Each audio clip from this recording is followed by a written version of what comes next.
hoje eu vou contar pra você como foi trabalhar numa rádio espírita sendo uma católica praticante. Então fica comigo até o final do vídeo porque você vai gostar dessa história, hein? Pra você que não sabe, eu sou formada em publicidade, propaganda e também especializada em redes sociais. Então, mais ou menos ali no final da minha faculdade, eu precisava estagiar, né? E trabalhava numa livraria evangélica. Essa história depois eu posso contar. Meu pai, durante esse ano, ficou muito doente. Ele adquiriu um câncer ao lado aqui do labirinto. E ele quase morreu com isso e também com que deu trombose na cabeça dele. Então, resumidamente. E aí, na época, eu tava procurando um outro emprego, né? Até dentro da área da comunicação. E a fisioterapeuta do meu pai tinha uma irmã que trabalhava numa rádio da minha cidade. Só que essa rádio era uma rádio espírita. Até então, eu não sabia disso. E aí, eu fazia muita amizade com ela, porque eu acompanhava meu pai na fisioterapia, que também era na minha cidade. E aí, sempre conversei com ela, ela sabia que eu tava na faculdade, enfim, né? E detalhe, eu tinha acabado de retornar a viver a Igreja Católica, a fé católica. E aí, num determinado momento em que eu estava voltando no meu outro emprego, eu encontrei essa fisioterapeuta no ônibus. Fazia um tempinho que nós não nos encontrávamos por conta do meu pai já ter tido alta. E aí, conversando, ela falou que ela tinha uma irmã que trabalhava na rádio e que se eu quisesse eu podia mandar o meu currículo pra ela. Mandei. Aí ela falou que o único diferencial, que ela sabia que eu era católica, né? É que era uma rádio espírita. Se eu não ligava, eu falei, não, eu só quero um estágio pra poder trabalhar mesmo. Na época, ainda não tinha esse negócio de Instagram, TikTok, era o Facebook que tava começando com páginas, famosas fanpages. Então era tudo muito novo na área do digital, na minha faculdade mesmo, era muito pouco que se falava sobre isso. E o que aconteceu? Eu fui chamada para uma entrevista na famosa Rádio Boa Nova, que é uma rádio espírita bem conhecida, que tem também aí a questão da Fundação Espírita André Luiz e as Casas André Luiz, onde cuida de pessoas que são assistidas, que tem uma deficiência em questão mental, algumas até questão física também. Então é um grande complexo ali de pessoas que cuidam, e aí tem a fundação, que tem a livraria, tem a TV, conhecida como TV Mundo Maior, tem a rádio também e tem bazar, que eles chamam do Mercatudo. Talvez você já tenha ouvido falar sobre eles. E eu fui para essa entrevista já sabendo que provavelmente não ia passar, né? Porque eu sou católica, eu sempre deixei muito claro isso. E aí quando eu fui pra entrevista com a gestora na época, né?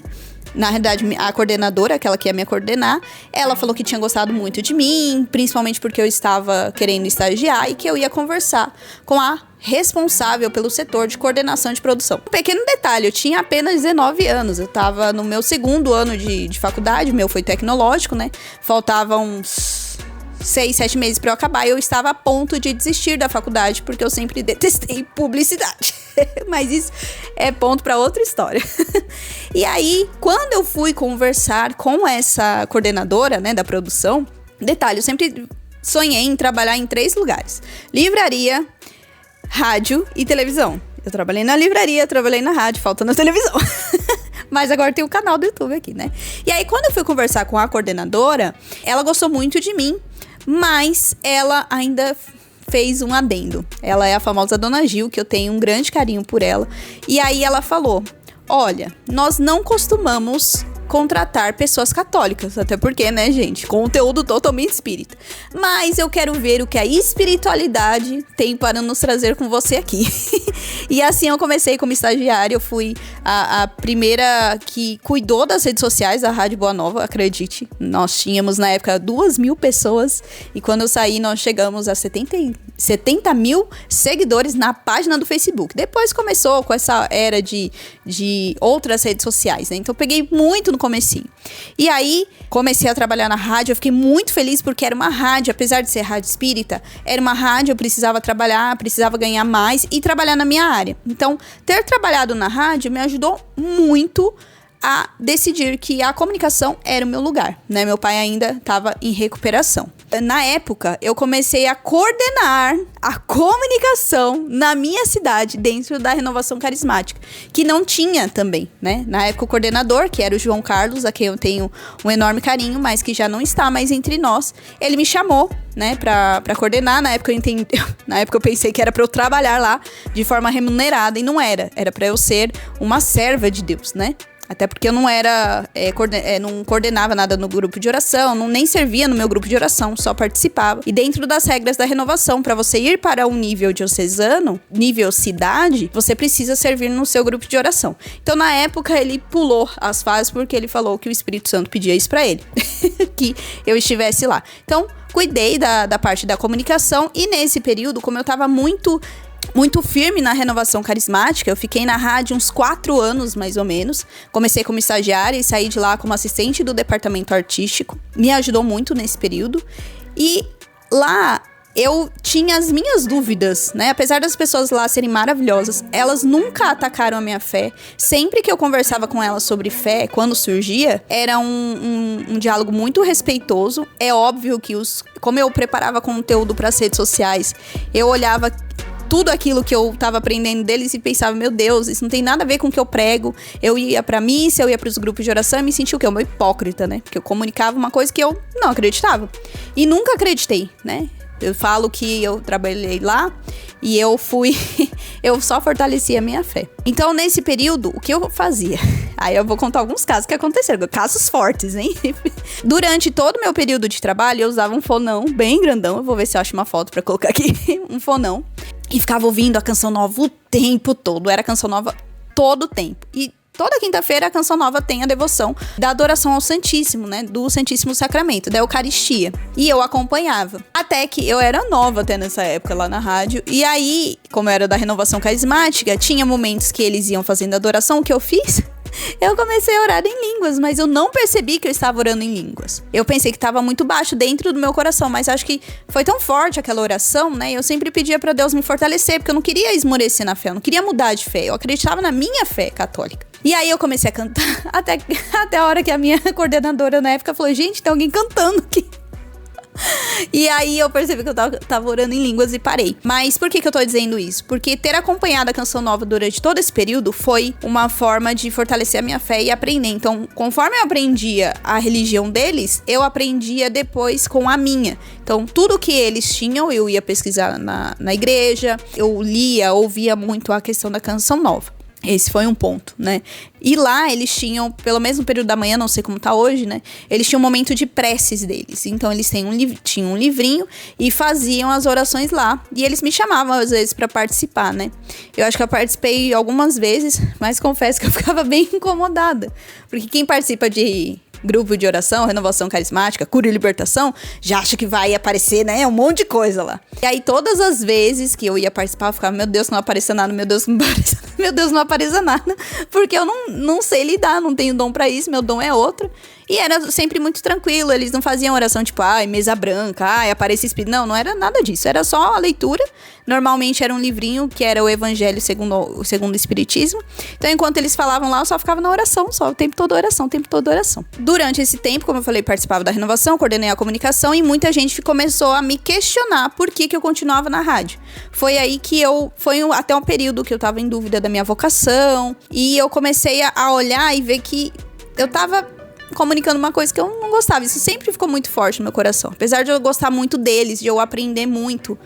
E eu trabalhava às vezes de sábado e eu queria participar das coisas da igreja. Então isso me impedia bastante. Muitas coisas acabaram acontecendo. E aí eu comecei a me questionar. E os irmãos, né, na época, faziam muita pressão. Às vezes só com um olhar, ou tipo, nossa, você ainda tá na rádio.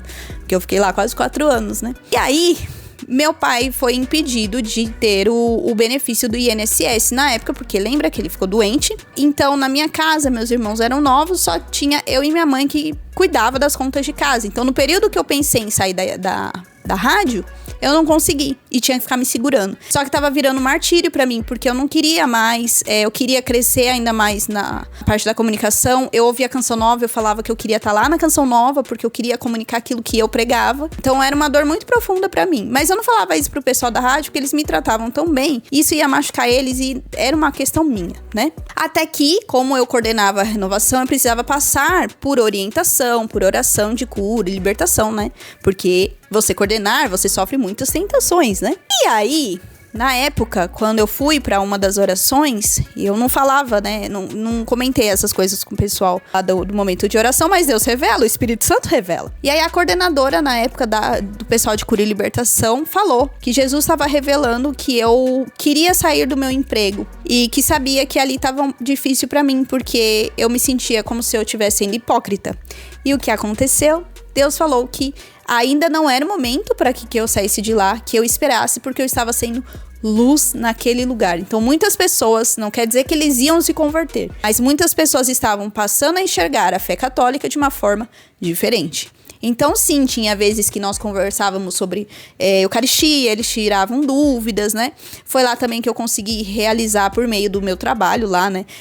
A minha ida até Londres, né? Deus permitiu por meio do dinheiro que eu ganhava lá com o meu salário de lá. Foi a época também da Jornada Mundial da Juventude. E eles sabiam que eu tinha muita ansiedade para participar desse momento, eles lembram até hoje. Até que eu comecei o Vocacional da Canção Nova. E no Vocacional da Canção Nova, eu, na realidade, um pouco antes, né? Mandei minha carta e eu queria decidir minha vocação, porque eu já não aguentava mais isso, né? Tava um pouco no final já da minha estadia lá na rádio. E aí eu escrevi a carta pro Vocacional da Canção Nova e conversei com Deus. Então aquilo ainda tava muito latente no meu coração. E eu escrevi a carta pra Canção Nova, mas pra você passar no vocacional, você precisa receber o sim deles. Então eu não sabia se eu ia entrar ou não. E aí neste caso, eu ainda falei pra Deus, se for pra eu entrar no Vocacional da Canção Nova, se eles me autorizarem participar do encontro vocacional, eu vou pedir demissão. Eu não quero mais, eu vou entender que é um sinal de que eu não tenho que estar mais aqui. E o que aconteceu? Fui aceita no encontro vocacional da Canção Nova. Então, já falei isso, né? Eu decidi sair, né, da rádio, protelei bastante, porque eu gostava de ir lá, né? Era uma outra coisa que já não fazia mais sentido pra mim estar lá. E era um martírio muito grande, né? Graças a Deus também, nessa época, o INSS liberou o pagamento do meu pai, então não precisava mais auxiliar na minha casa nessa questão. E eu já estava crescendo bastante na renovação, então eu tinha outros contatos também. Então achei que eu ia conseguir outro emprego. Ou que eu ia dar início à minha empresa, né? A minha igreja não, a minha empresa. E eu consegui nessa época. E aí eu sentei com a minha gestora na época, que foi aquela que me contratou, lembra? E falei pra ela que eu tinha um grande sonho de ser missionária, enfim, contei tudo pra ela. E falei, olha, se vocês puderem me demitir, eu agradeço muito, porque esse dinheiro vai ser pra sustentar esse período que eu vou ficar vivendo, vocacional, e depois eu vou virar missionária. Na minha cabeça eu ia virar missionária. E aí ela falou que já estava sentindo que eu não ia mais continuar lá, porque eu já estava muito diferente. Ela falou que a Juju que entrou lá, eles me chamavam de Juju. A Juju que entrou lá não era mais a mesma naqueles últimos 3 meses, mais ou menos. E que ela sabia da minha grande paixão pela igreja e que ela ia fazer de tudo pra fazer com que eles me demitissem. E isso aconteceu. Saí em prantos de lá, né? Porque eu eu gosto muito dela. E aí, consegui fazer tudo isso. No último dia que eu estava lá, né, que foi liberado, me pagar, me demitirem, enfim, informei meus colegas de trabalho. Aliás, muitos deles, assim, né, eu tenho contato até hoje. Tenho uma grande amiga de lá, 2 grandes amigas. No meu último dia de rádio, eles fizeram uma surpresa. Eles sempre faziam uma surpresa em aniversário, enfim. Se reuniram todos na sala do diretor da rádio, que é o seu Jeter, casado com a dona Gil, que também eu tenho um carinho muito grande por eles. A gente tem contato até hoje. E aí lá eles me deram uma orquídea. Eles falaram coisas muito bonitas, mas confesso que eu não lembro. Minha memória é um pouco ruim. Mas o seu Jeter, naquele momento ali, ele falou assim: nós vemos em você como se fosse um grão de areia. Pequena, mas com a fé muito grande. Porém, o seu Jeter não sabia que eu carrego na minha Bíblia grãos de mostarda que são do meu primeiro encontro vocacional nas Paulinas. E aí eu comecei a chorar e só lembrei da passagem de Eclesiásticos que fala sobre a amizade ser um tesouro. E eu li isso pra eles. E aí quando eu terminei de ler, eles choraram. E foi assim que eu saí da rádio. Tem umas outras duas curiosidades que eu quero comentar, porque isso me ajudou também a ter um outro olhar sobre como Deus age na nossa vida em lugares que não são católicos. Lembra que eu falei das preces, né? Eles têm os momentos de prece e eu parei de participar porque eu não me sentia bem, né? Eu sentia que eu tava traindo a minha fé. Mas, num determinado momento, eu senti que eu tinha que ir e levar uma palavra. E eu estava ouvindo Sorrindo para a Vida, da Canção Nova. E aí eles deram a palavra de Deuteronômio, eu não lembro exatamente o número. E eu senti no meu coração, vai falar pra eles, eles precisam ouvir, eles precisam ouvir. Eu falei, Senhor, eu não vou fazer isso, eu tô no ambiente deles. Como é que eu vou falar que eu quero conduzir um momento de prece deles, de oração? Não vou fazer isso, não vou. Não, você vai. Aí no Sorrindo pra Vida confirmaram isso, né, de eu ir. Eles nem me conheciam. E eu fui pro momento de preces e eu pedi pra eles. Eu ainda falei pra jornalista na época, eu falei, eu posso participar? Só que eu quero ler a palavra. Pode? Nossa, eles ficaram tão felizes. E aí, foi um momento que eu pude ler. E quando eu li, o diretor da rádio começou a chorar. Porque ele falou que aquela era a palavra. Ele falou, eu não sei quem te mandou aqui, mas a palavra que você trouxe hoje é exatamente o que a gente tá passando. E aí, todo mundo saiu, ficou ele e a gestora na época, né, que é a esposa dele. E ele me contou o que estava acontecendo e eu não tinha ideia. Tem muitas outras histórias em relação à rádio, mas a principal delas é isso. A principal delas é essa. E o que eu aprendi com tudo isso? Que você não precisa estar necessariamente na igreja católica ou em ambientes católicos para ser católico. Você ter contato com pessoas de outra religião não vai fazer com que você perca a sua fé e não quer dizer que você está traindo a sua religião. Significa que você está sendo o Cristo para aquelas pessoas, né? Você não precisa acusar. Eu nunca acusei ninguém lá. Eles nunca me atacaram, nunca atacaram a minha fé. Por isso que eu falo que quando a gente recebe esses comentários aqui no canal, eu estranho muito porque fisicamente, pessoalmente, eu nunca tive problema em conversar, em dialogar. E com eles eu aprendi muito isso, né? E eu aprendi que lá eu só fortaleci a minha fé. Minha fé não diminuiu. Por quê? Porque a minha base era Cristo.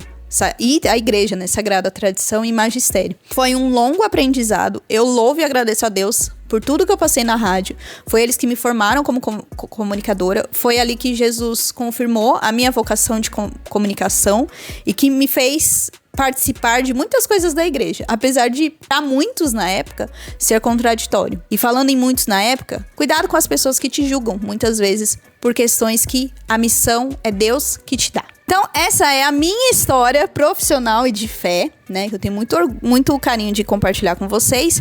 Agora eu quero saber, você tem alguma história de fé que você queira compartilhar ou que é tão inusitada quanto essa, né?